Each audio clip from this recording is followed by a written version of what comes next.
En manchette aujourd'hui, Davy complète son émission d'action, une exposition retracera l'histoire de Gros-Île et 2 événements de la région reçoivent une aide d'Ottawa. Mesdames et messieurs, bonjour, voici vos actualités Inform-Affaires de ce lundi 18 mai 2009.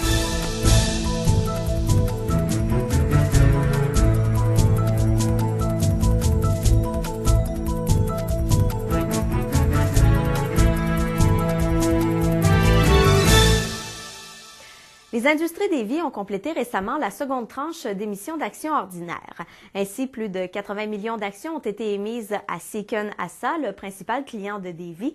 Ces actions représentent plus de 6,6 millions de dollars et devront être détenues minimalement pour 4 mois par Seacon. Par voie de communiqué, Davy a souligné que la plupart des étapes de la restructuration du chantier étaient maintenant complétées. Seacon a recommencé à payer Davy, qui a pu reprendre la construction des navires qui sont actuellement en chantier. Actuellement, plus de 1000 travailleurs s'activent sur le chantier et 500 autres seront nécessaires pour compléter les commandes. La présence irlandaise à la station de quarantaine de Gros-Île au milieu du 19e siècle sera commémorée par l'arrivée prochaine d'une nouvelle exposition.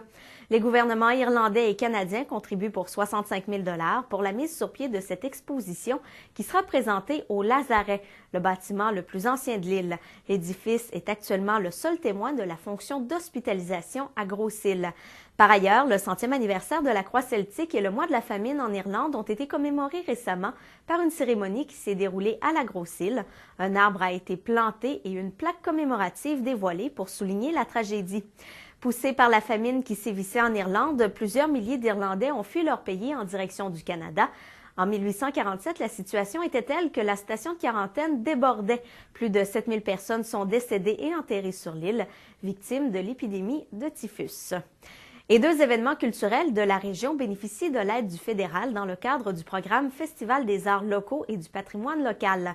D'abord, le Festival choral patrimoine et culturel de Saint-Michel-de-Bellechasse a reçu un montant de 6 900 $ pour son événement qui se déroulera du 29 au 31 mai 2009.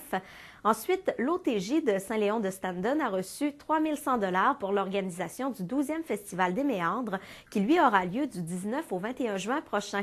D'autres organismes de la région devraient recevoir une aide financière d'Ottawa d'ici les prochaines semaines.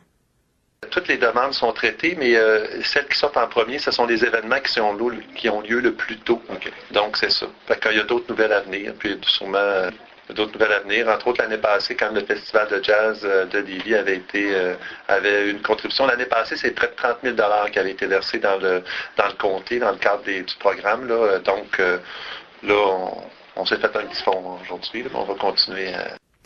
Voilà, c'est ce qui complète vos actualités de ce 18 mai 2009. Bonne journée, bonne fête des Patriotes et à demain.